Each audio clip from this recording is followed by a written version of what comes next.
formato básicamente es primero empezamos a platicar y de pronto Richo, como amo y señor del programa, en su momento nos interrumpe, corta y dice, a ver, cállense. Todo profesional, esto es como si fuera, ¿cómo se llama el programa de Televisa de los señores que hablan desde...? Como si sí le supiéramos, ¿no? Es como si supiéramos qué estamos haciendo. Sí. Claro. Sí. Pero bueno, pues empecemos entonces. Bienvenidos sean a República Geek en esta nueva edición. Hoy tenemos invitado. Hoy, normalmente, yo sé que han visto los 40, 60 capítulos que hay en línea y se dieron cuenta que hay una persona de más, pero ahorita nos lo vamos a presentar. En esta ocasión vamos a hablar de una de las épocas históricas del cómic, yo creo que la reciente y donde hubo un cambio de juego. Pero antes de empezar, pues nos presentamos, camarada Giovanni.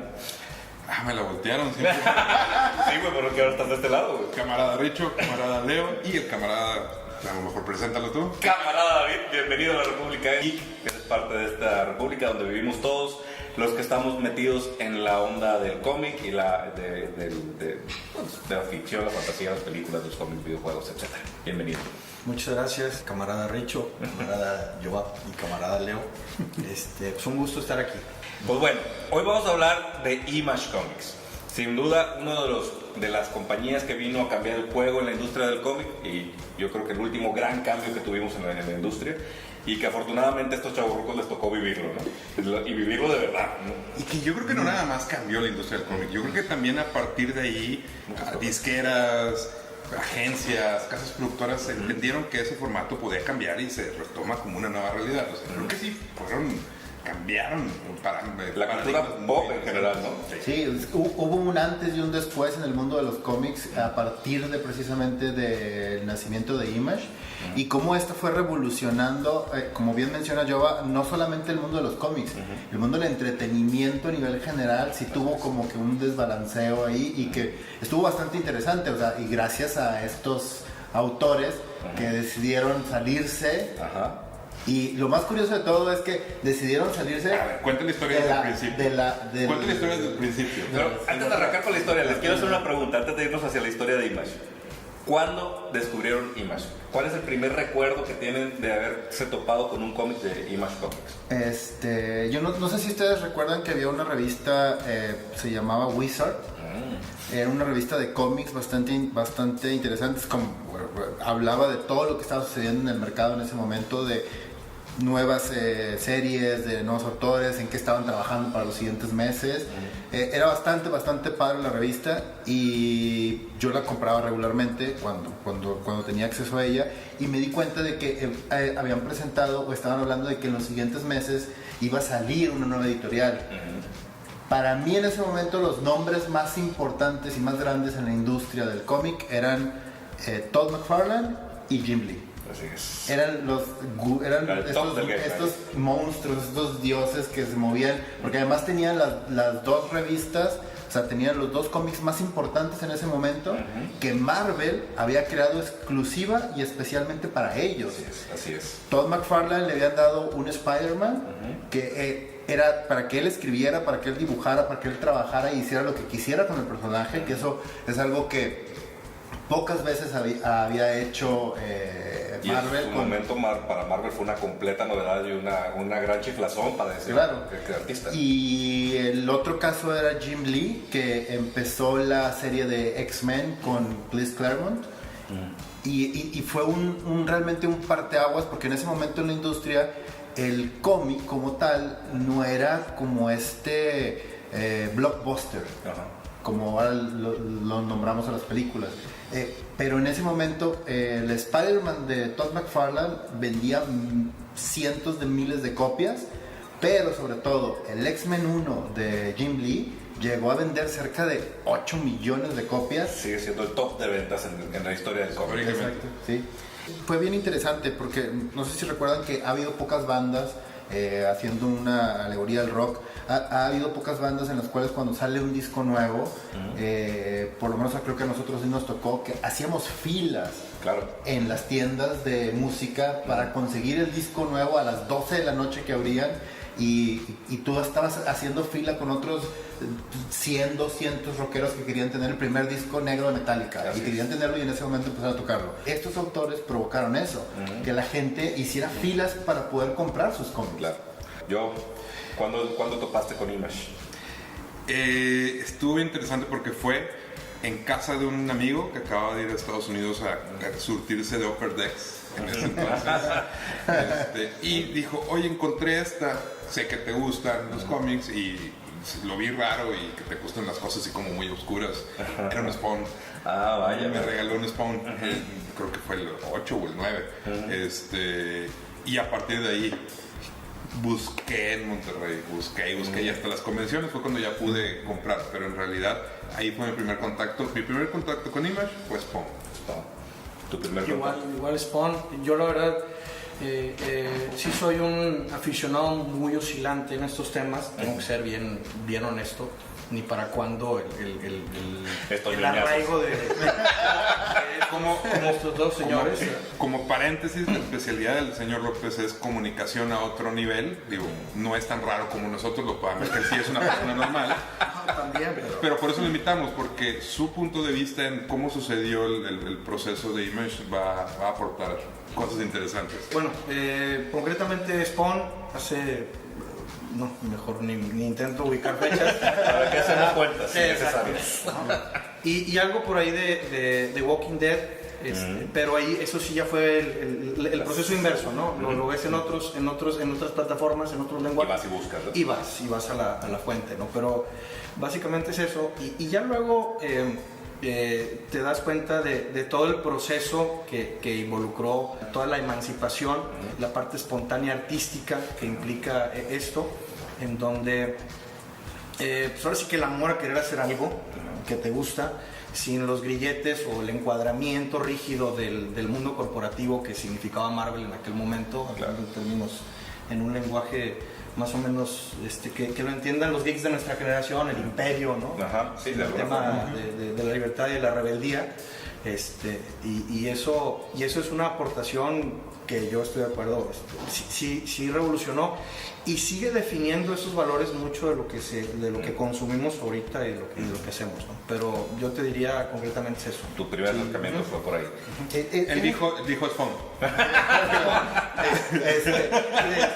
Pero creo que una parte bien importante, creo que pocos a veces lo llegamos a notar en el paso del tiempo, es precisamente que esa emancipación que tuvieron de Marvel provocó que Marvel también y DC en su momento cambiaran ciertas políticas interiores y revolucionaran la empresa, o sea, hicieron una revolución interna para desarrollar y para trabajar con autores de una forma mucho más original y que se pudieran quedar dentro de la empresa. O sea, antes, no sé si recuerdan ustedes, cuando salía un cómic de los 90s para atrás, venía el nombre del cómic y el autor y el dibujante eran hasta que abrías la página y te dabas cuenta y adentro veías así, pero no eran estos rockstars que son en este momento. Que hay que pensar que Image, el origen de Image y la razón por la que estos cuates salieron precisamente viene porque venían un par de golpes a las dos industrias, a las dos gigantes de la industria sobre los derechos de autor. Exacto. Porque históricamente no los respetaban. El origen de todo fue a partir de, si no me equivoco, fue Todd McFarlane,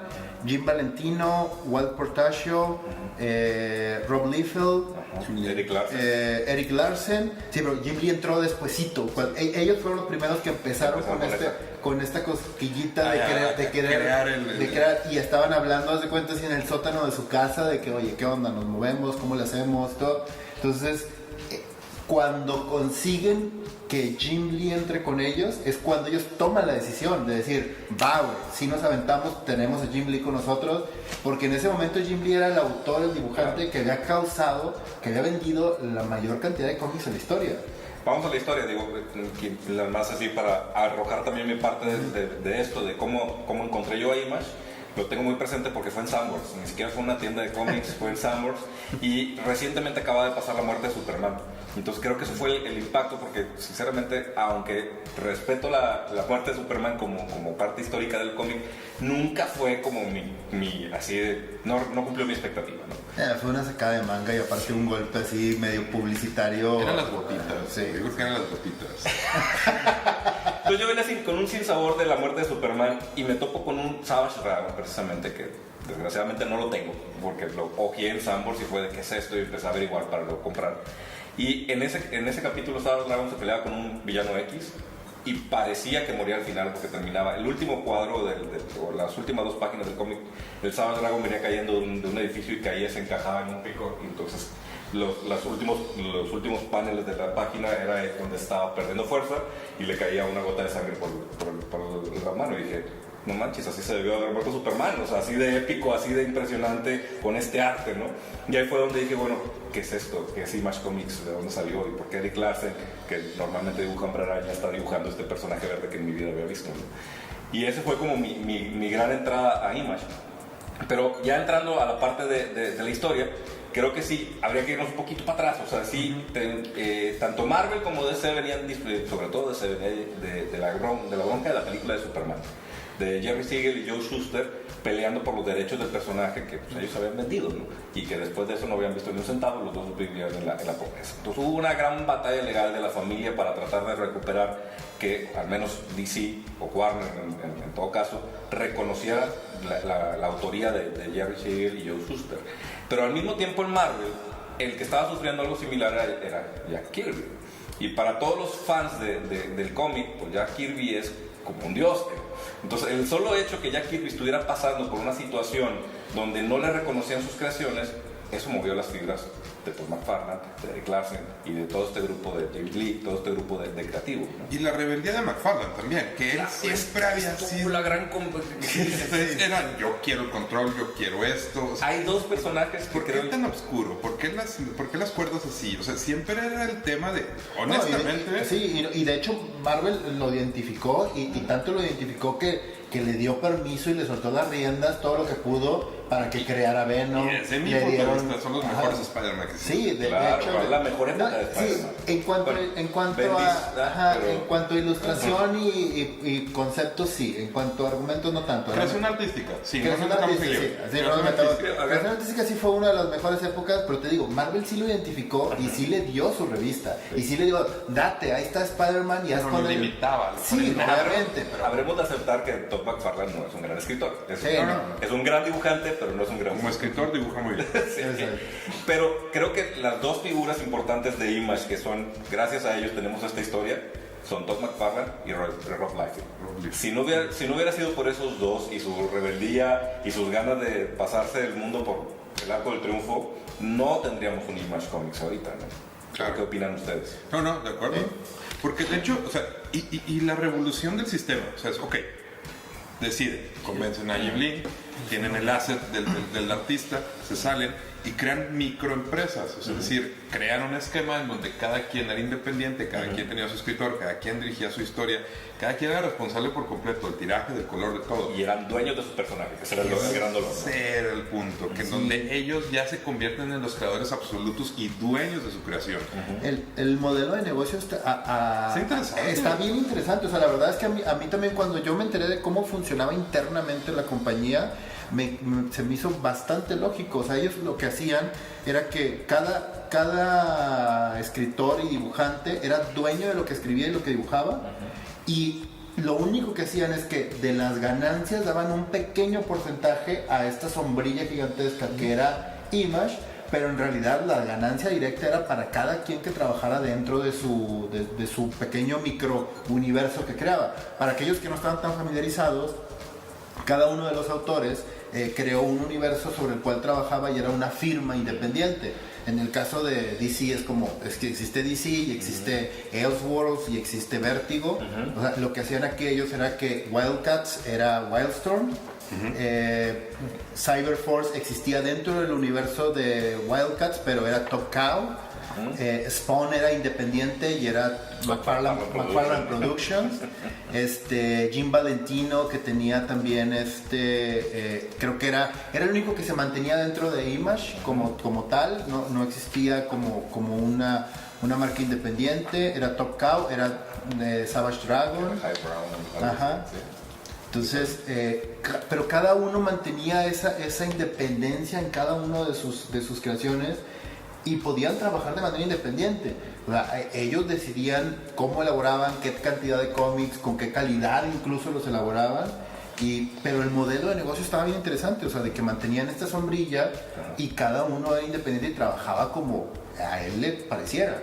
Y funcionaba, ¿no? En términos No, o sea, al principio sí batallaron un poquito al principio. Esa es la clave, ¿no? Ajá. Hasta qué punto Exacto. llegó a funcionar en cuanto a la gobernabilidad interna del sistema, que como almas artísticas escuchan sistema, escuchan orden, y son hay quiebre, ¿no? Hay quiebre, sí. Entonces es interesante lo que tú bien comentas, ¿no? Porque luego, por lo que sucedió después, ¿no? Donde se involucra la individualidad de cada quien, las aspiraciones artísticas, las inquietudes, y cómo eso fue de alguna forma a un modelo de negocio que estaba definido en cómo debía funcionar, pues como ya la esencia humana lo fue minando, ¿no? Donde nos deja una enseñanza, donde va a lo que comentaba Giovanni al mero principio, ¿no? Fue una revolución para el medio, una revolución que tocó a otras industrias, ¿sí? Pero en donde fue un paso intermedio para luego ver otras cosas en otras partes, ¿no? Así es.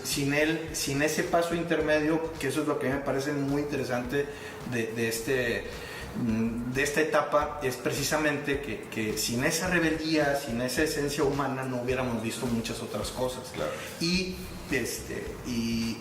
nos queda siempre la inquietud de saber, para los estudiosos, para los estudiantes de los MBAs y de los grandes modelos, los business cases, las carteras de negocios, cuál es un modelo de negocios que le funciona a una industria como esta, que deje al artista ser, ¿no? Sí, claro. Claro, es y que también quedó muy evidente quién sí era negociante y quién no. Quién era artista y quién tenía un poquito alma empresario, ¿no? Y eso también es bien interesante, porque el modelo de negocio, en teoría, como dicen, o sea, en teoría el socialismo funciona. Y aquí en teoría este modelo de negocio estaba bastante... Y por eso se llama República Geek.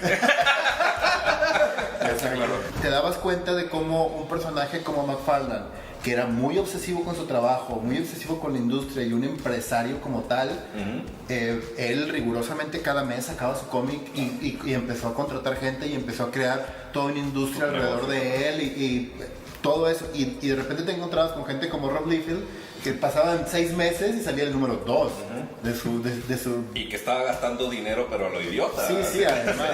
Y te encuentras con gente también súper estructurada, que trabajaba muy bien a pesar de ser tan buenos como Jim Lee, de que Jim Lee decía yo voy a dibujar, pero además me voy a rodear de gente que me apoye en toda la estructura de... Que ahorita tú también tocabas el caso de Jim Lee, creo que es uno de los puntos clave de la historia de Image.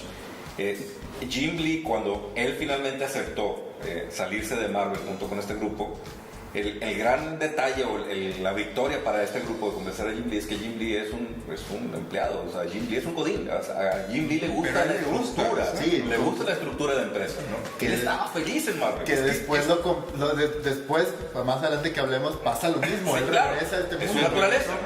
Pero ese es el punto, o sea, la mentalidad de Jim Lee era, yo no me quiero meter en problemas de distribución, yo no me quiero meter en problemas del guión, yo no me quiero meter en problemas de otro tipo, quiero dibujar, es todo. Y él dice, yo ganaba una lana, estaba trabajando con los personajes que me gustaban, estaba en el trabajo de mis sueños, trabajando para Marvel, pues ¿por qué me voy a salir? Mientras que los otros tenían un hambre de generar algo nuevo, una nueva industria, un nuevo modo de trabajar, ¿no? Pero Jim Lee no, Jim Lee era coding. Sí, desde el día 1 que empezó a dibujar X-Men, todo el mundo volteó a verlo. Y sigue siendo, yo creo que una de los mayores exponentes de diseño gráfico, de ilustración cómic. Sigue siendo una de las leyendas. Pero creo que también aquí se refleja un poco la insensibilidad que tenía Marvel, DC como industria, como empresas, al no darse cuenta que tenían un problema con sus artistas, porque lo que finalmente empujó a Jim Lee a decir, ok, va, me salgo, fue una tontería, ¿no? El asunto de, iban a ir a una convención, él pidió un boleto de avión para llevar a su novia esposa, no me acuerdo si era novia o esposa, y Marvel le dijo, no te voy a pagar un boleto de avión, págalo tú. Y eso fue como que la gota que derramó el vaso. Como en el caso de Todd McFarlane, una de las cosas que alguna vez vi en una entrevista que él decía que donde él se empezó realmente a decidir que tenía que salirse fue cuando salió este número de Spider-Man, de esta serie creada especialmente para él, que la portada se volvió súper épica y sigue siendo como una de los iconos del Hombre Araña. Y él vio unas camisetas que hicieron con ese diseño y dijo, oye, qué padre camiseta, quiero una, es mi dibujo. Y le dijo Marvel, no, no hay para ti, si quieres comprarlo. Entonces Marvel le dijo, le dice, oye, espérame, yo te estoy trayendo esta lana aquí y no me puedes regalar una pinche camiseta de $20, güey. O sea, Reconocimiento, ¿no? Exacto. Híjole, ir más allá de los $20 o de la política corporativa que dice que para evitar incidentes como el que nos pasó por inventar, ¿no? Hace 4 meses donde hubo un problema, una descomposición del ambiente laboral en tal área, donde le regalamos 4 playeras a alguien y a los otros no, y se armó ahí la revolución rusa o francesa. Para evitar eso, entonces a nadie se le van a dar playeras. ¿Sí? Y esa cuadratura implica que a la gente no la reconozcan y la verdad, y las hebras es por donde se rompen, ¿no? Por lo más delgado, ¿no? Y volvemos a ese punto, ¿no? Y gracias a ellos, esto es algo interesante, gracias a ellos creo que obtuvimos una industria independiente de cómics que le diera cara a estos 2 grandes monstruos que siguen siendo Marvel y DC, pero además nos trajo grandes historias. Al principio todos estamos de acuerdo que nos fuimos por los dibujos, claro, y nos fuimos por la ilustración, que es lo que nos llenaba los ojos en ese momento. Después nos dimos cuenta de que estaban medio vacías las historias, pero ellos mismos se fueron reinventando. Sí. Y creo que eso creo que es el valor más grande que yo le doy a Image en este momento, que ahorita es un espacio para creadores, para independientes, para personas que quieren desarrollar ideas diferentes, que en un principio a lo mejor sí fue como esta idea de revolucionar, pero seamos honestos, o sea, su revolución fue una copia de la copia, y ellos sabían que su fuerte era la ilustración, su fuerte eran los dibujos, y por eso y de ahí se agarraron. Pero después se dieron cuenta que sí, que las historias también tenían que escribirlas bien. El propio McFarlane en su momento dio un paso hacia atrás y dijo, ¿sabes qué? Yo soy mejor atrás, administrando, dirigiendo la compañía como sé hacerlo, y que las personas que saben escribir, escriban, las que saben dibujar, dibujen, claro. Y yo cuando pueda voy a dibujar porque sigue siendo lo que más amo hacer, pero supo tomar esa decisión. Igual el propio Jim Lee también, que se empezó a volver más corporativo. Hubo un momento, como bien mencionaste hace rato, que regresó a Marvel para hacer un proyecto especial con ellos, que fue lo de Heroes Reborn. Y después su mini compañía, este microuniverso que tenía dentro de Image, que es Wildstorm, pues lo vendió a DC. O sea, que era también así, era casi inconcebible ver a Jim Lee dentro de DC, y pues ahorita ahí está. Que justo acabas de tocar el otro momento importante de la historia de Image, ¿no? Creo que pues, ya quedó claro que estos creadores eran como todo eran históricos, eran leyendas. Dieron el primer golpe de ser los primeros en pelear sus derechos, irse, que además hicieron una cosa súper rara de no solo renunciaron a Marvel, sino que se cruzaron la calle, fueron a DC y le dijeron, y no vamos a trabajar contigo tampoco. Eso estuvo Gracias por avisarme, ¿no? Y también la anécdota esta del programa donde McFarlane presenta. Además, sí, McFarlane todavía se aventó ese. Cuéntalo tú. Que fue buenísimo. Es un programa que tenía Stan Lee, que era televisión abierta, ¿no? Era literal televisión abierta. Pues un día invita a Liefeld y a McFarlane. Y de pronto, obviamente los presenta como parte de la industria, parte de Marvel, los grandes artistas. Y de pronto ellos presentan personajes. McFarlane presentó Spawn y Liefeld, ¿a quién presentó? John Blood, cierto.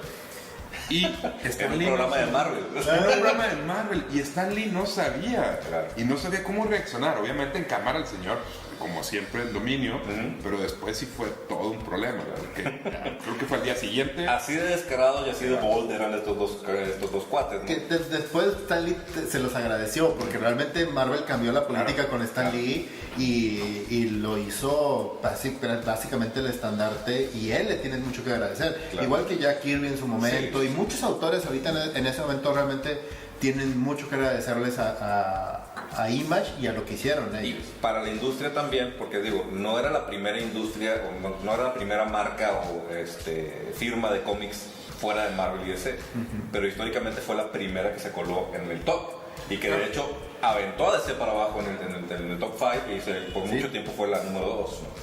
Sí, digo, recordemos que hay muchas empresas ahorita que mucho más pequeñas, que desde los 80 siguen circulando, como Dark Horse. En ese entonces ya empezó Cygnus Studio en México con el Ultrapato, prácticamente en Monterrey. Sí.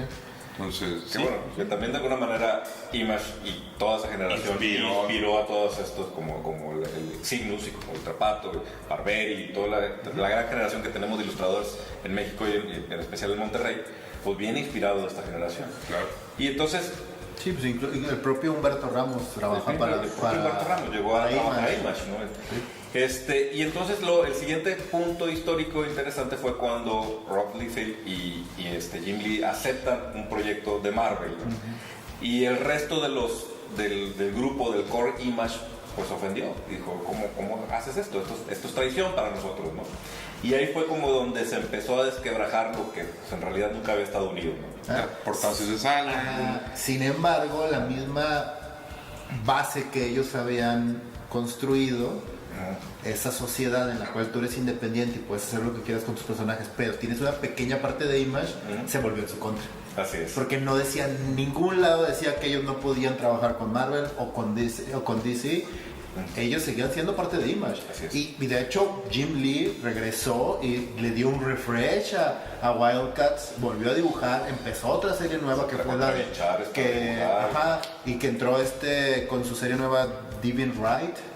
Y fue también cuando sacó G13, ¿no? Y también sacó G13, o sea, todo eso, o sea, él seguía regresando, pero entonces él ya empezó a ver que dijo, mira, me conviene esta parte y empezó a moverse. Ahí es cuando McFarlane no se siente tan a gusto y como que los empieza a relegar un poco. El propio McFarlane se vuelve más independiente y se separa del resto de los autores. Y ahí hay un tema bien interesante que yo respeto mucho de este autor, que era yo creo que el menos talentoso de todos, que era Jim Valentino. Venía de Guardianes de la Galaxia. De Guardianes de la Galaxia, o sea, sí, pero en realidad hizo un gran trabajo. Este cómic a mí me gustaba mucho, precisamente porque empezó a romper ciertos esquemas. Era un personaje que no sabías quién era, estaba enfermo, o sea, manejaba ciertas circunstancias sociales y culturales bastante padres.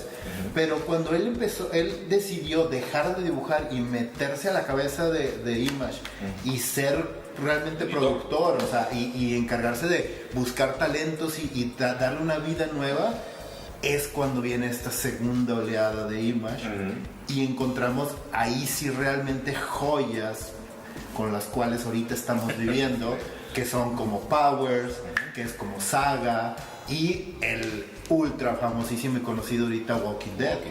Que ahí vendría siendo como el tercer hito de la historia de Image. Pues, vamos a detenernos un poquito en esta parte de todos estos talentos nuevos. Digo, Powers creo que también es una cosa relevante. Yo solo quisiera nada más, adelante. Perdón que te interrumpa, y lo comento rápido, rescato bueno, está la parte que reseñó muy bien el camarada Leo, lo que sucedió internamente, pero una de las cosas que me llama la atención es como una vez más el mundo de los negocios te demuestra que para los grandes monstruos, las grandes corporaciones, como en este caso como Marvel y también DC, demostraron que sí hay lugar para la rebeldía, dependiendo de las circunstancias, ¿no? Pero lo que sí tiene que suceder es un golpe de tablero, es que se estremezca un poco el sistema para que cedan a la rebeldía, y eso es bien interesante, y creo que todo este pasaje histórico nos lo deja bien claro.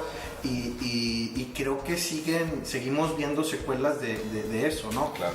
Sobre todo por la forma en que el fenómeno Image ha inspirado y sigue inspirando artistas, no solamente a expresarse y a producir y a realizar, sino también para atreverse, ¿no? Que eso es algo que es yo lo considero uno de los grandes legados, al margen del legado propiamente de lo que produce, ¿no? Entonces el mensaje de hoy es, si son rebeldes, si tienen renuncia a tu trabajo, ya no trabajen en ese call center, salgan el día de mañana, pongan un negocio nuevo.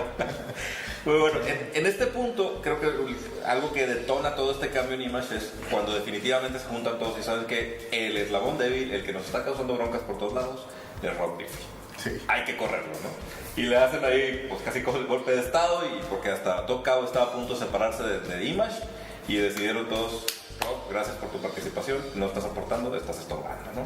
Y de ahí viene como todo un momento de incertidumbre, Jim Lee estaba empezando a coquetear con DC,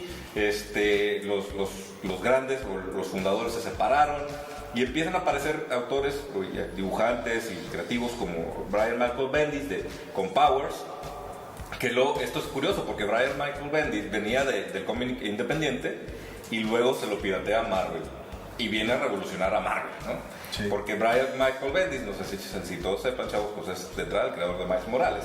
No habría Spider-Man Into the de Spider-Verse si no fuera por Sí, y Brian él fue la punta de lanza para crear también todo este universo nuevo que es el universo Ultimate, y que es como una actualización y traer a la vida moderna todo el universo Marvel. Y gracias a eso incluso es que existe en este momento el MCU, que es el universo cinemático de Marvel, que está basado en toda esa estructura de Ultimate. Entonces, realmente a veces suena como muy pequeño hablar de un autor que empezó de esta manera, independiente, pero es gracias a él que podríamos decir, o una muy buena parte de lo que él hizo, escribió y fundó dentro de Marvel, es lo que viene de Image y es lo que hizo que en este momento tuviéramos este universo cinemático tan importante y tan grande, y que ha venido también a revolucionar la industria del cine y de los superhéroes a un nivel global. Pero bueno, regresando a Image, sí, Brian Michael Bendis fue de los primeros también que empezó a cambiar, y otro grande que fue Kirkman. Sí, y creo que ese es el del golpe fuerte, el que vino a traernos la era de Image que traemos hoy en día. ¿Qué estaba pasando? Que Image estaba buscando nuevos talentos que le devolvieran la frescura a su firma, entre ellos Michael Bendis y Kirkman. Y Kirkman, si mal no recuerdo, el primero que trajo fue Invisible, ¿no? El del superhéroe. Creo que primero fue Walking Dead y después fue Invincible. Bueno. Y pues Walking Dead es el gran fenómeno, que justo lo que mencionabas ahorita tú, ese gran fenómeno que volteó las cosas, ¿no? Porque ahora la gente descubría una serie y decía quiero leer el cómic, ¿no? Cuando realmente, normalmente era al revés. Pero también otra de las cosas que hizo muy bien es que él llegó a tranquilizar el ambiente, fue un mediador. O sea, él empezó a mediar entre Liefeld, de hecho que traían todavía problemas hasta de derechos en algunas cosas. Que curioso, ¿no? Eso es lo que lo hace salir y eso es lo que seguían teniendo problemas. Y McFarlane, entonces él también se convierte en un mediador, más allá de solamente evolucionar las historias, porque empezó a escribir para todos. O sea, empezó también a escribir en algún punto para todos. Y él de alguna manera como que sana un poco el ambiente en Image. O sea, toda esta rispidez que había entre algunos autores, él por interactuar con todos, logra estabilizar un poco el ambiente. El 25 aniversario de Image, que fue la primera vez que se volvieron a reunir los fundadores, fue organizado por él. Exactamente. Sí, de hecho, qué tan grande fue su aportación que en su momento, creo que fue Jim Valentino el primero, pero entre Jim Valentino, McFarlane y Portacio, no recuerdo en ese momento, pero creo que fue Jim Valentino el que le dijo, ¿sabes qué? Queremos que seas parte de Image. Así es. O sea, es el único que lo han hecho socio. Exacto. Y creo que también lo que Kirkman hizo fue también desafiar hasta dónde podían estirar la creatividad en Image, porque cuando él llegó con el concepto Walking Dead, no era como muy bien recibida la idea de los zombies, porque los zombies había películas, pero nunca habían funcionado los cómics de horror tienen una historia medio curiosa en la industria. Y él tuvo que inventar que en realidad que el cómic no era sobre zombies, sino que era de un virus extraterrestre y que tarde o temprano habría una invasión extraterrestre, ¿no? Y no fue como hasta el quinto, sexto, séptimo número de Walking Dead que le preguntaron, oye, ¿y los zombies? Dijo, no, era por cuento, no iba a haber extraterrestres en este cómic. Pero ve las ventas, ¿cómo le está yendo? Y, no, pues date, güey, o sea, sigue escribiendo sobre esto, no hay problema. Y a partir de ahí es cuando empieza esta oleada de grandes autores que empiezan a llegar, que por ejemplo, uno de mis personales favoritos, que es Vaughan, que está escribiendo en este momento una de las series más importantes, que creo que hay más originales, que Saga. Que creo, no sé qué opinan ustedes, pero yo creo que Saga es de esos cómics inadaptables. O sea, como que funciona perfectamente en cómic, no me imagino cómo funcionaría en película, en serie. En nada, o sea, es así es tan grande, tan importante todo lo que sucede, cómo sucede, es rarísima además, pero es sumamente original, es muy divertida, te digo, es única en ese sentido. Pero solo para ese lenguaje. Pero solo para ese lenguaje, porque es tan ambicioso visualmente que no sé qué tan bien se traduzca a cine o a Sí, televisión. a menos que hagan algo como Justice League a nivel de animación y trabajen sobre eso, Ajá. pudiera llegar a algo, a un medio diferente. Ujú. Pero sí, es porque además el concepto que maneja en su ADN también es muy diferente. O sea, no sé, es que ni siquiera sé cómo nombrarlo ahí. O sea, con decirles que hubo un momento en que ciertos cómics fueron censurados. Ujú. Al grado de que es que no los puedes vender. ¿Por qué los sacas? No, es que así es la historia. Así es. Y ellos se defendían y decían, no vamos a hacer nada. Pero ni siquiera Image se los censuraba, se los censuraba a los distribuidores. Es que no puedo vender esto. ¿Cómo no? O sea, tú nomás envuélvelo en un bolsa de plástico o lo que sea y di que es para mayores de 18 años, pero lo tienes que vender y lo Podía distribuyes. vender Playboy, pero ese cómic no. Ajá, exacto. No, sí. Es irónicamente así era. Sí, es. Tan pesado Sí. estaba. Sí. Pues es que tiene sus momentos muy locos este cómic. Sí, muy. Pe- Sí. Pero pues, precisamente esa es la era que estamos viendo de Image hoy, que yo creo que de las compañías de cómics internacionales, pues, salvo las europeas, que esos siempre han sido muy arriesgados, donde podríamos ver más creatividad en movimiento es en Image. O sea, tenemos algo como Saga, que es un sci-fi de amor prohibido, una especie de Romeo y Julieta en el espacio con esteroides y con cosas extrañas. Por otro lado tenemos Muy Walking divertido, Dead. muy divertido. Sí. Walking Dead es todo un monstruo de historia que además lleva años y años y años y sigue siendo un juggernaut de Image, ¿no?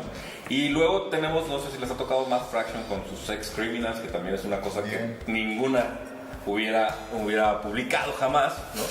Que es dos cuates que se encuentran y resulta que tienen el poder de detener el tiempo cuando tienen un orgasmo.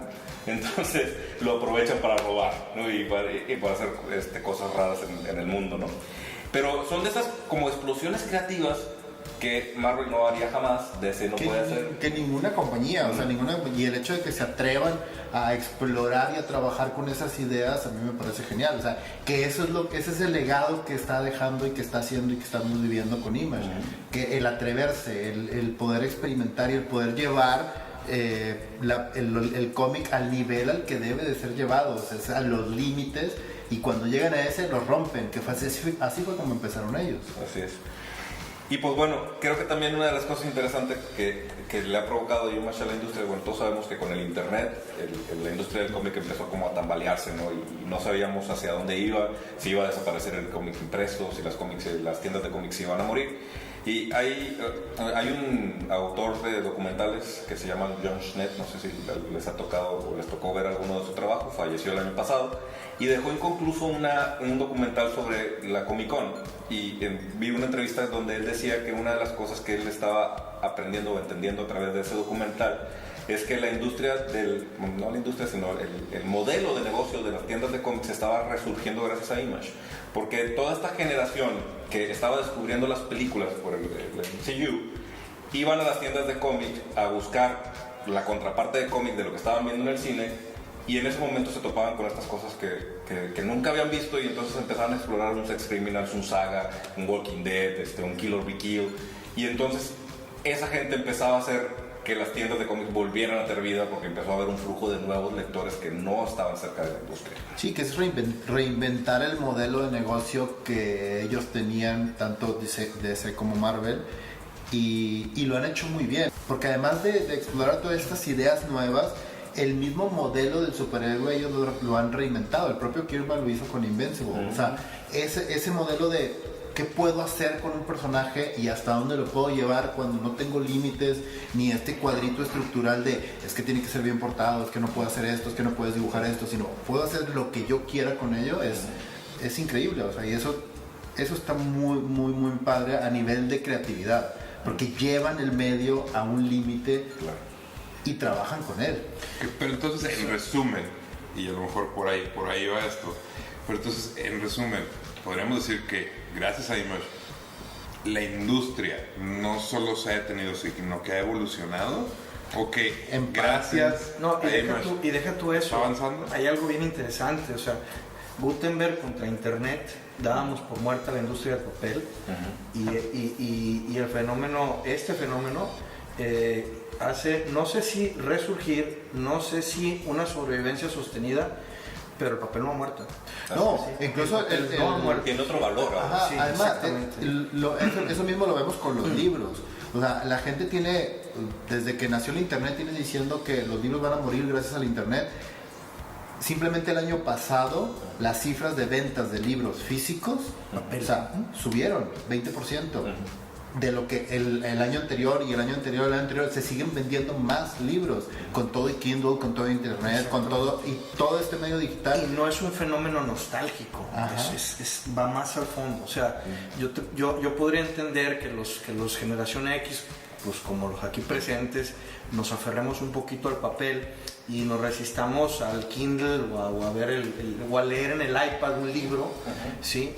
Pero ya cuando tú ves a las siguientes generaciones, que son los que ya podrías asumir que ya leen en la pantalla, etcétera, ellos le están dando un segundo aire, pues, que ya está muy sostenido para que digas, pues ya es una patadita de ahogado, pero la verdad es que va a morir. Claro. Pues no se ha terminado de morir, o sea. Se transformó, porque hay algo en la posesión del objeto que sigue teniendo valor, ¿no? A lo mejor lo leí en internet, lo bajé en una aplicación, pero me gustó tanto que ahora lo quiero físicamente. De hecho, se dice que Marvel y DC desarrollaron sus aplicaciones de Comics Unlimited porque dicen que así prueban cuáles cómics son los que realmente van a imprimir. O sea, dependiendo de la cantidad de lecturas que tenga digital, es decir, deciden si lo imprimen o no.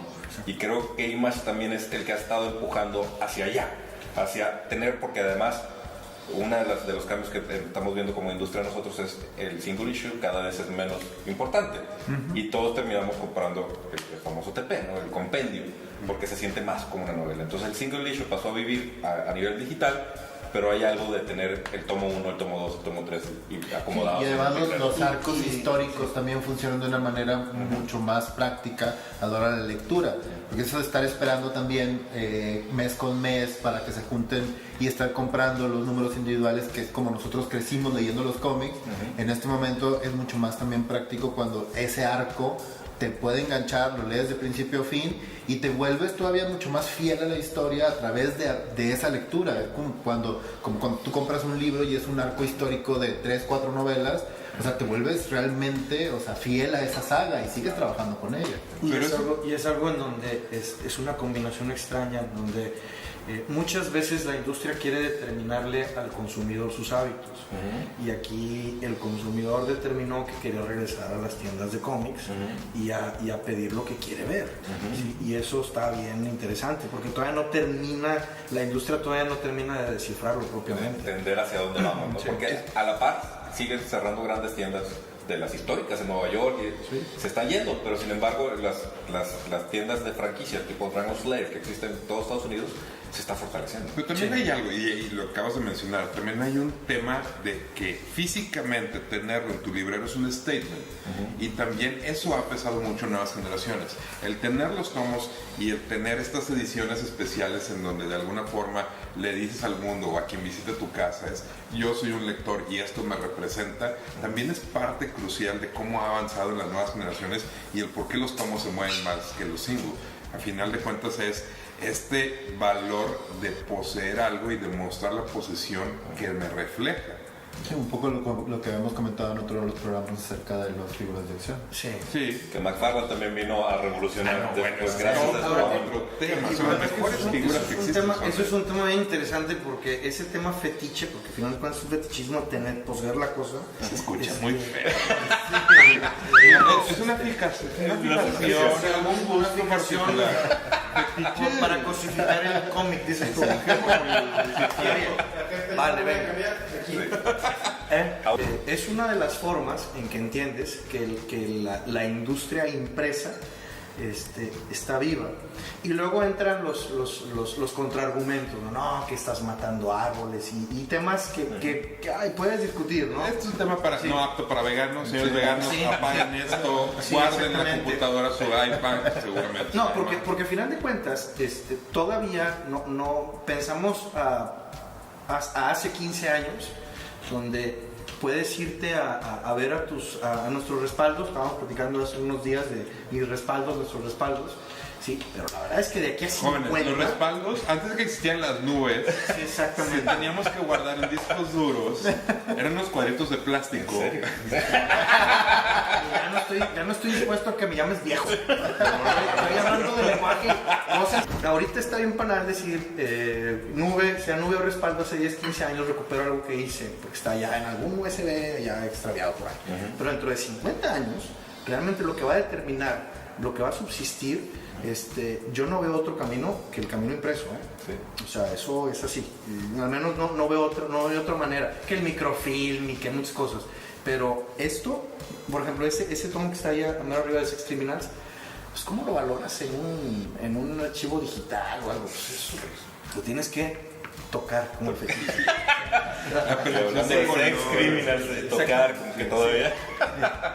Bueno, pues Entonces entonces sí que iba a ser familiar, perdón. nos aventamos un gran viaje por la historia de Image y creo que queda claro aquí en lo que hemos estado platicando que no solo es un viaje por la historia del cómic, o sea, realmente es un viaje por la industria de la cultura pop y porque esto nos deja muchas enseñanzas en el nivel de negocio, en el nivel de arte, en el nivel de perseguir tus sueños, de liderazgo, de muchas cosas que vemos en esta historia de estos creativos que se aventaron, porque realmente fue un gran riesgo el dar el salto y decir me salgo de la empresa más grande de mi industria para hacer una mía, ¿no?